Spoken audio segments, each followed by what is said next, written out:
Anda berada. Anda kembali bersama kami pada acara Telaga Tegur Sapa Gembala Keluarga.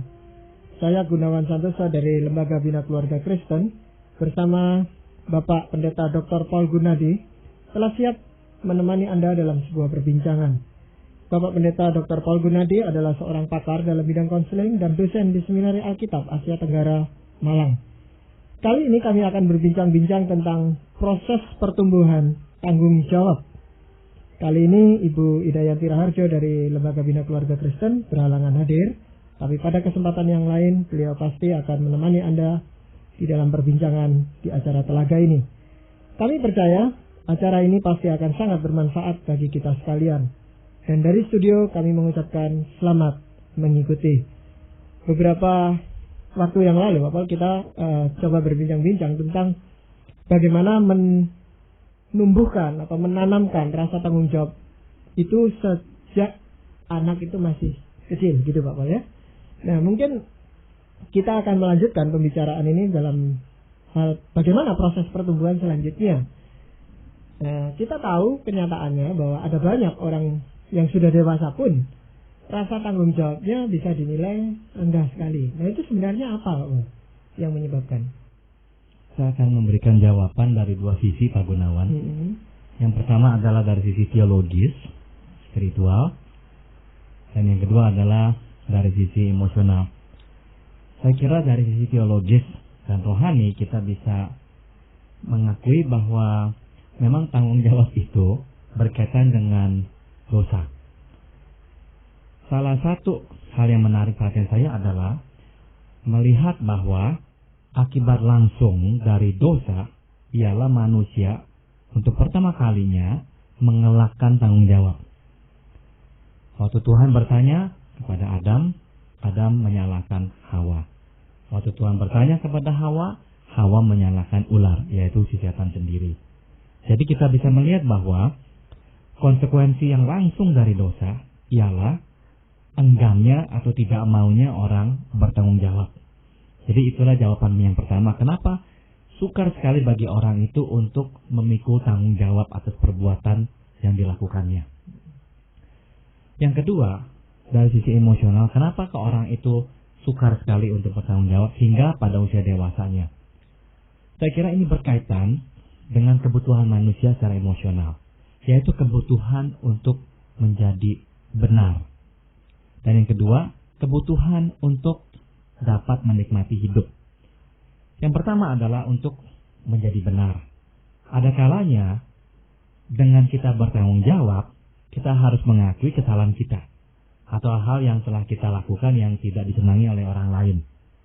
Nah, akibatnya kita rasa takut. Nah, kita pun tidak mau mengakui perbuatan tersebut sehingga kita mengelak dari tanggung jawab kita. Atau yang kedua, tadi saya katakan kitanya adalah manusia yang ingin menikmati hidup dengan mudah dan gampang ya. Jadi, waktu kita harus melakukan tanggung jawab kita merasakan ini adalah suatu beban bagi hidup kita dan menyukarkan hidup kita.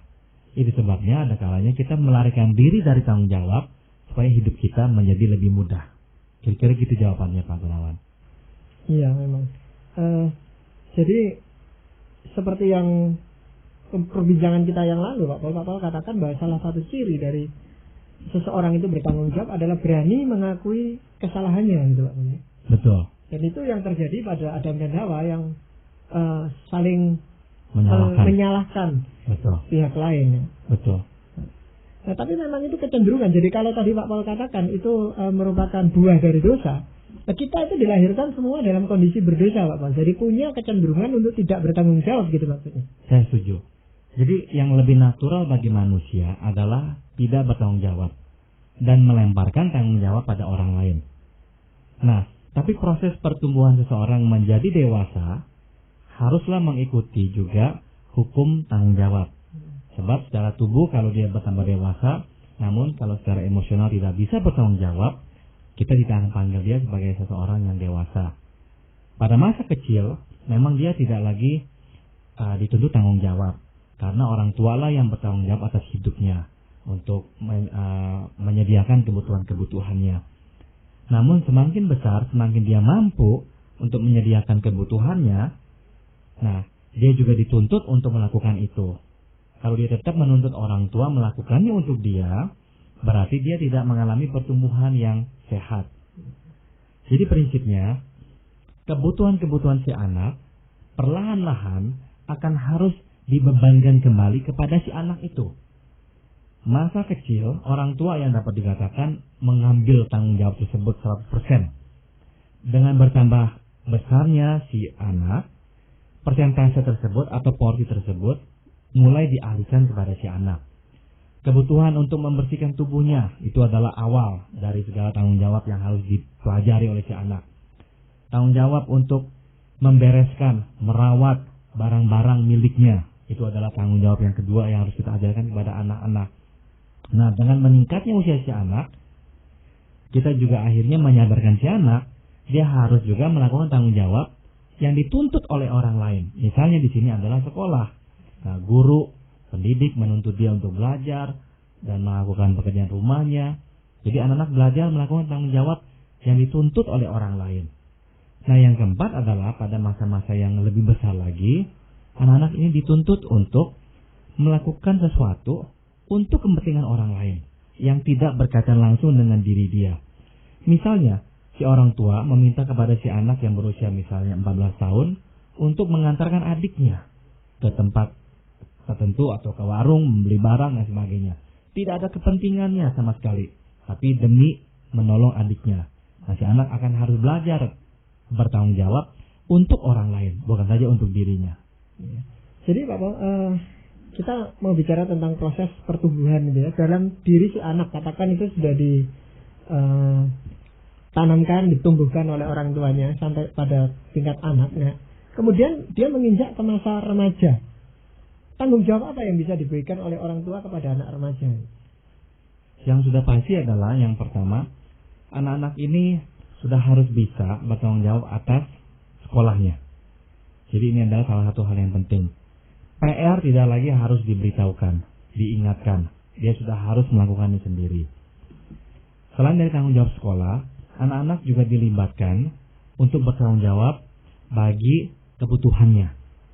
Misalkan, dia hendak membeli barang. Ada pekerjaan sekolah yang harus dia lakukan dan dia harus membeli barang-barang tersebut. Pada masa anak kecil, ya kita yang membelikannya buat si anak. Tapi setelah dia berusia remaja dan dia bisa pergi sendiri, kita mulai berkata, engkau yang beli. Jadi bukan lagi orang tua yang harus kerepotan ke toko buku, membelikan karton dan sebagainya. Kita akan meminta si anak untuk pergi membelinya sendiri. Hal seperti itu.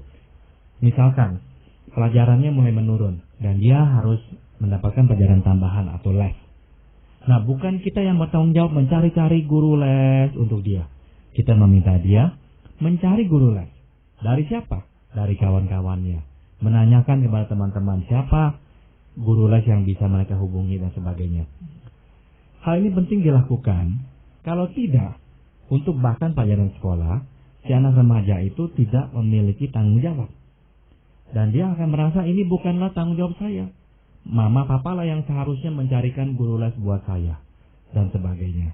Nah, jadi hal yang saya kira pertama dan utama yang kita bisa tanamkan pada anak-anak remaja ialah tanggung jawab untuk kehidupan akademiknya atau kehidupan bersekolahnya. Iya. Seringkali Pak Paul yang kami hadapi itu anak remaja itu kalau dimintai tolong misalnya mengangkatkan bak mandi atau apa gitu ya, dia menolak gitu Pak Paul. Nah, itu sebenarnya bagian dari tidak bertanggung jawabnya dia atau apa itu Pak Paul? Saya kira setiap orang tidak mau disusahkan. Nah, bagi si anak remaja melakukan hal tersebut menyusahkan dirinya. Jadi ada kecenderungan manusia itu akan mengelak dari hal-hal yang akan menyusahkan atau merepotkan dirinya. Nah, satu hal yang bisa kita lakukan adalah waktu kita menyuruh dia misalnya untuk misalkanlah mengisi air di bak. Nah, pada awal-awalnya waktu kita mau mengajarkan hal itu, kita lakukan bersama dengan dia. Kita menuangkan air bersama-sama dengan dia. Hal kedua, kalau kita misalkan sudah lakukan itu dan dia sekarang diminta untuk melakukannya sendiri, kita jangan tinggalkan dia sendirian di kamar mandi. Nah, pada awal-awal itu juga kita berada di sekitar kamar mandi dan sering-sering bertanya kepada dia, gimana airnya, sudah penuh belum, capek belum, dan sebagainya. Jadi kita mengajak dia terlibat, bukan meninggalkan dia sendirian di dalam pekerjaannya. Tapi itu masalahnya insidental gitu Pak Paul ya. Jadi sesuatu kegiatan di mana orang tuanya membutuhkan bantuan si anak ini yang sifatnya ya hanya untuk kali itu. Dan anak ini menolak gitu Pak Paul. Karena dia bilang, wah saya mau pergi sama teman saya dan sebagainya. Nah, si ibu ini, kebetulan si ibu yang meminta tolong anaknya yang sudah remaja ini jadi sakit hati.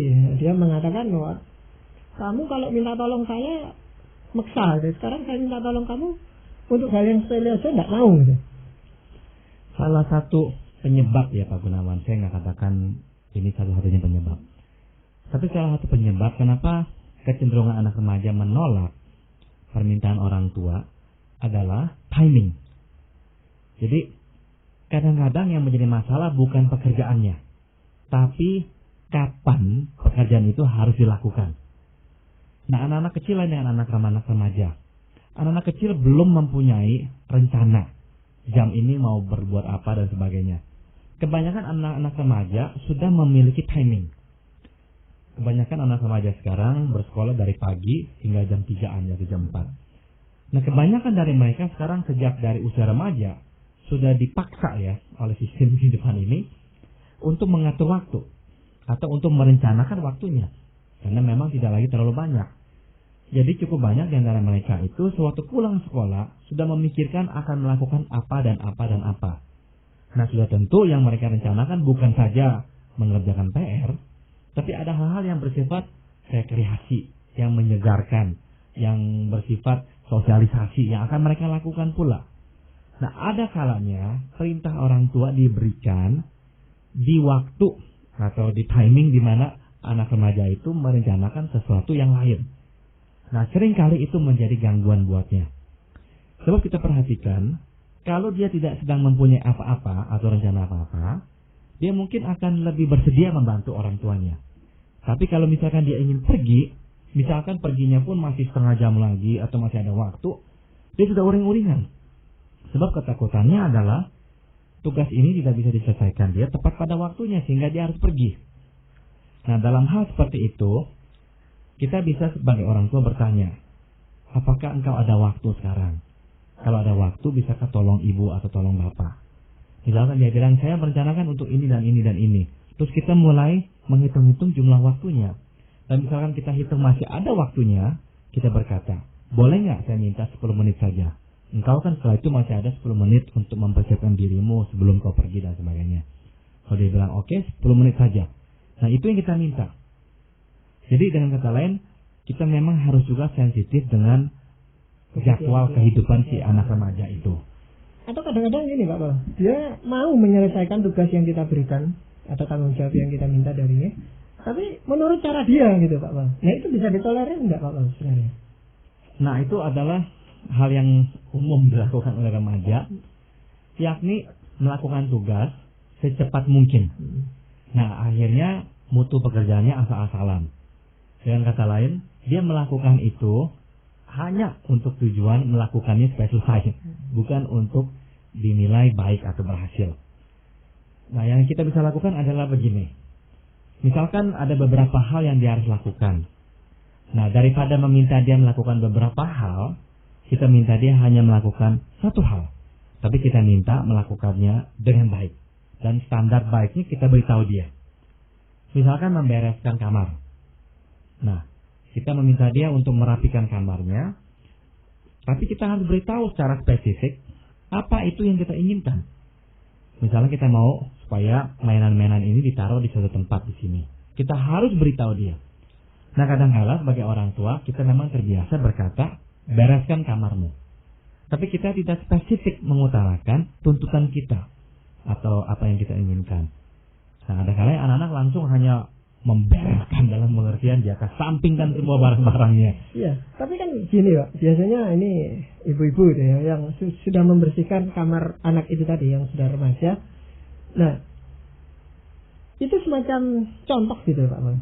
Kalau membersihkan kamar itu ya seperti ini gitu. Tapi tidak spesifik memang yang tadi Pak Paul katakan mainannya dan sebagainya. Tapi coba lihat ibu membersihkan kamarmu dan lain kali buat seperti ini, gitu loh. Nah, tapi pola pikirnya si remaja ini lain lagi, gitu. Betul. Yang kita harus sadari, Pak Gunawan, membentuk anak memang itu tidak berlaku hanya 1 bulan atau setahun. Jadi itu akan menuntut misalnya waktu selama 5-6 tahun pada usia remajanya itu. Berarti terus-menerus harus kita katakan. Itu yang pertama yang kita harus sadari.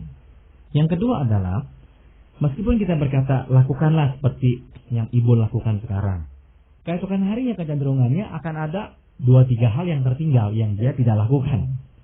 Nah, daripada berkata, kamarmu tetap tidak beres, berantakan dan sebagainya, lebih baik si ibu masuk ke kamar dan berkata, ini belum beres, ini harus di sini.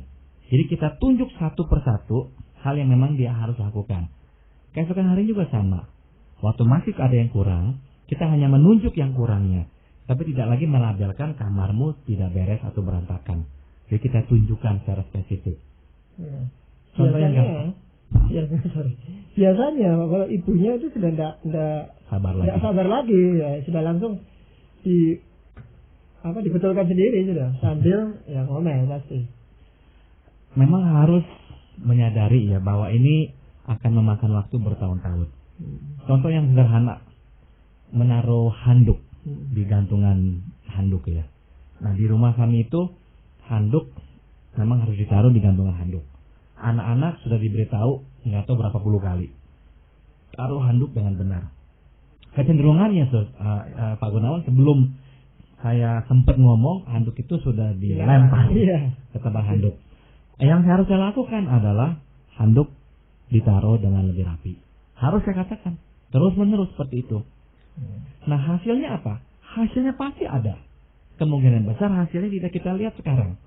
Tapi nanti waktu dia tinggal sendiri atau dia nanti sudah menikah, tanpa disadari, bakat atau pengetahuan atau kecenderungan tersebut akan ada pada dirinya.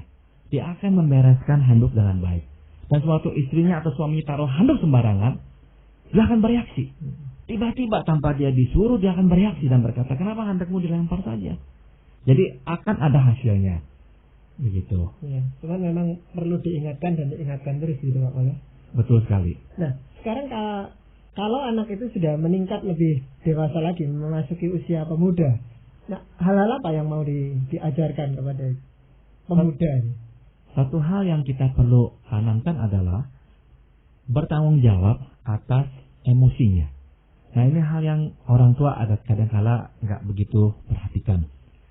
Emosi sesuatu yang menjadi milik si anak tersebut. Misalnya emosi marahnya, emosi sedihnya.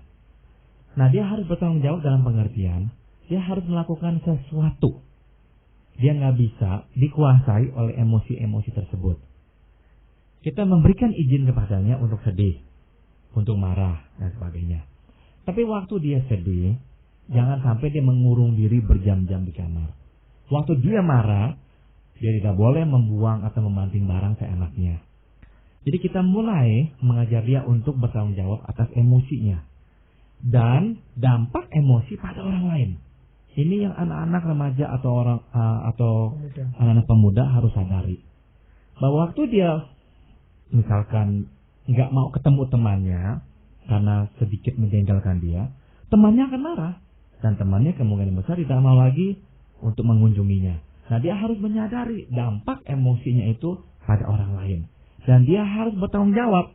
Sebab ada kecenderungan si anak yang sudah remaja atau dewasa awal ini akan menyalahkan temannya. Dia yang nggak mau ke rumah saya, dia yang berbeda sekarang, dia yang meninggalkan saya dan sebagainya. Nah, orang tua yang jeli akan bisa menempatkan masalah dalam perspektif yang baik. Orang tua bisa berkata, lihat, kenapa dia nggak mau begitu? Apa mungkin ada hal-hal yang dia tidak sukai tentang perbuatanmu? Nah, anak-anak cenderungnya akan berkata, apa? Tidak ada yang saya lakukan yang tidak benar. Dianya memang yang berubah, dianya memang yang sekarang nggak mau main lagi dengan saya dan sebagainya. Nah, kita mau soroti, mungkin ada yang engkau lakukan yang akhirnya melukai hati temanmu. Jadi dia harus bertanggung jawab atas dirinya, atas dampak perbuatannya pada orang lain, atas dampak emosinya atau cetusan emosinya pada orang lain. Nah, dengan cara itulah kita akan menyempurnakan pertumbuhan tanggung jawab si anak pada dirinya. Dan yang puncaknya adalah si anak juga akhirnya dituntut bertanggung jawab untuk kehidupan rohaninya. Pada masa-masa kecil kita yang mengajak dia berdoa, mengajak dia ke gereja, mengajak dia untuk beribadah bersama di rumah dan sebagainya, menyuruh dia membaca Alkitab bersaat teduh. Itu semua hal-hal yang akan ditekankan oleh orang tua kepada anak yang masih kecil. Namun setelah anak mulai beranjak dewasa, hal-hal seperti ini kita harus kembalikan kepada si anak. Tergantung kepadamu sekarang. Mau mempunyai hubungan yang dekat dengan Tuhan atau jauh. Mau hidup di dalam Tuhan atau di luar Tuhan. Engkau nggak bisa lagi bergantung kepada orang lain. Ini adalah antara engkau dan Tuhan. Jadi tanggung jawab terakhir yang kita harus sadarkan anak sebelum dia meninggalkan rumah kita adalah dia bertanggung jawab kepada Tuhan. Dan hubungan seperti apakah yang dia akan miliki dengan Tuhan benar-benar berada pada tanggung jawabnya, bukan tanggung jawab orang lain.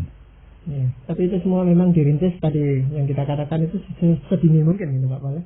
Juga bertanggung jawab dalam hal keuangan yang dia miliki. Betul. Jadi salah satu hal dalam pertumbuhan tanggung jawab pada usia-usia dewasa awal tepat sekali adalah dalam hal keuangan Pak Gunawan. Yang kita mulai rintis sebetulnya sejak kecil ya, kita memberikan dia uang jajan dan kita tanyakan untuk apa yang dia belanjakan tadi. Nah, kita mulai mengajarkan dia apa yang berguna, apa yang tidak berguna dan sebagainya. Sehingga dia mulai bisa memegang uang dan menggunakan uang itu dengan bijaksana. Betul sekali. Sudah bertanggung jawab di dalam merintis karirnya mungkin Pak Bang?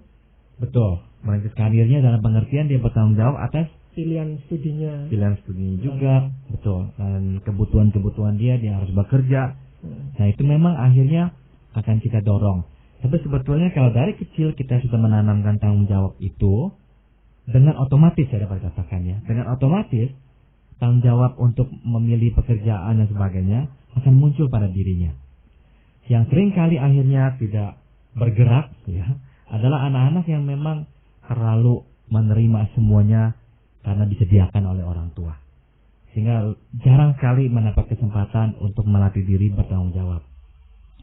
Iya. Juga di dalam hubungan khususnya dengan pacar dan sebagainya itu kan menuntut tanggung jawab juga Pak dari seorang pemuda. Betul. Nah, ini berkaitan dengan tanggung jawab emosionalnya ya, bahwa dia akan mempengaruhi kehidupan orang lain. Dan kebalikannya juga penting, yaitu orang lain akan mempercayai dirinya karena dia bertanggung jawab. Nah, dengan kata lain, kalau kita menanamkan tanggung jawab dengan benar pada masa-masa kecilnya, dia menjadi orang yang bertanggung jawab dengan tugasnya dan pekerjaannya, dengan dirinya, dengan perbuatannya. Dan hasilnya akan dia nikmati sendiri. Yaitu akan ada respons dari orang-orang, dari teman-teman di sekitarnya. Di mana mereka itu akan mempercayai dirinya. Nah, ini akan mendorong dia untuk makin bertanggung jawab. Karena diberikan kepercayaan yang begitu besar oleh orang-orang lain. Iya. Nah, di dalam hal proses pertumbuhan ini Bapak, apa yang firman Tuhan itu katakan? Saya akan bacakan dari Amsal 12 ayat 9. Lebih baik menjadi orang kecil, tetapi bekerja untuk diri sendiri, daripada berlagak orang besar, tapi kekurangan makan. Nah, firman Tuhan yang kita baca ini sebetulnya menekankan, pertama, seseorang itu harus bisa menerima keadaan dirinya apa adanya. Janganlah sampai dia yang kecil mencoba-coba menjadi besar. Itu nggak akan pas dengan dirinya. Nah, ini berkaitan langsung dengan tanggung jawab Pak Gunawan. Karena orang ini menjadi orang yang memang mengerti porsi dirinya dan dia bertanggung jawab atas porsi dirinya yang memang segitu. Nah, jangan sampai dia menganggap dirinya begitu besar sehingga akhirnya dia juga tidak bisa melaksanakan tanggung jawabnya dengan betul. Ya. Yang kedua adalah Alkitab mengatakan penting sekali bekerja untuk diri sendiri di sini. Artinya Alkitab mendorong kita untuk memenuhi kebutuhan diri kita dan jangan melemparkan tanggung jawab itu kepada orang lain. Nah, ini bukan saja bagi saya ya, bukan saja untuk hal-hal yang bersifat fisik, tapi untuk segala hal. Kita mau menjadi orang yang dikasihi orang, mengasihi orang. Kita harus baik kepada orang. Kita harus ramah kepada orang. Kita mau diterima oleh orang lain. Kita juga bertanggung jawab untuk mengatur perilaku kita sehingga juga dapat diterima oleh orang lain. Dan sebagainya. Jadi sekali lagi, kalau kita mau mendapatkannya, ya kita harus bekerja untuk itu. Nggak dapatkan dengan cuma-cuma. Ini yang perlu kita tekankan pada anak-anak. Dan ini yang Tuhan ajarkan kepada kita pula. Ya. Nah, di dalam rangka menjadi dirinya sendiri, Pak Paul, ya, dan berusaha melakukan tanggung jawab yang diberikan kepadanya, itu kan ada kemungkinan seseorang itu gagal melakukan tanggung jawabnya, Pak Paul. Apalagi kalau dia sudah memasuki masa pemuda, dewasa dini. Nah, itu bagaimana sebenarnya sikap orang tua dan sikap dia sendiri sebenarnya menghadapi kegagalan itu? Ada 3 prinsip, Pak Gunawan, yang dapat kita tekankan. Pertama adalah beri penghargaan untuk keberhasilannya. Jadi suatu anak berhasil melakukan sesuatu, ya, tanggung jawab yang kita embankan padanya. Beri dia penghargaan, ya, ucapkan pujian kita, jangan ragu-ragu memujinya. Kalau dia gagal, beri dorongan, ya, jangan kita malahan menghinanya, melecehkannya, jangan. Justru untuk kegagalan yang telah diusahakan, beri dia dorongan. Jangan sampai dia kecil hati. Lain kali coba lagi. Namun beri sanksi untuk kelalaiannya. Untuk hal-hal yang dia seharusnya lakukan, tapi dia sengaja melalaikan tanggung jawab itu. Kita harus berikan sanksi. Alias kalau perlu, berikan hukuman. Jadi berikan ketiga hal ini. Juga kalau dia sudah dewasa, sudah pemuda. Sama. Ada sanksi yang harus... Betul. Sanksi itu mungkin datang dari kita atau datang langsung dari lingkungannya. Waktu dia bertindak semau-maunya kepada pacarnya akan meninggalkan dirinya. Nah, kita akan katakan, ini adalah sanksi yang harus engkau tanggung. Karena engkau melalaikan dia. Cinta harus dipupuk berdua, enggak sendirian. Seperti itu. Iya, jadi memang tanggung jawab itu rupanya tumbuh dalam bentuk suatu proses yang harus diawali sejak dini gitu, Pak Paul, ya. Betul. Nah, tapi apakah ada kemungkinan seseorang itu setelah dewasa menjadi orang tidak bertanggung jawab itu? Kecil mungkin ya kemungkinannya. Ya, segala kemungkinan ada, tapi saya kira kecil. Betul. Sebab dia tidak akan merasa nyaman dengan dirinya yang tidak bertanggung jawab. Karena sudah terbiasa. Betul. Sejak kecil sudah bertanggung jawab. Ya. Tepat. Nah, para pendengar yang kami kasihi, demikianlah tadi telah Anda ikuti perbincangan kami dengan Bapak Pendeta Dr. Paul Gunadi dalam acara Telaga, Tegur Sapa Gembala Keluarga. Kami baru saja berbincang-bincang tentang proses pertumbuhan tanggung jawab. Dan bagi Anda yang berminat untuk mengetahui lebih lanjut mengenai acara ini, kami persilakan Anda menghubungi kami lewat surat. Alamatkan surat Anda ke Lembaga Bina Keluarga Kristen atau LBKK, Jalan Cimanuk 58, Malang. Saran-saran, pertanyaan, serta tanggapan Anda sangat kami nantikan. Akhirnya dari studio kami ucapkan terima kasih atas perhatian Anda dan sampai jumpa pada acara Telaga yang akan datang.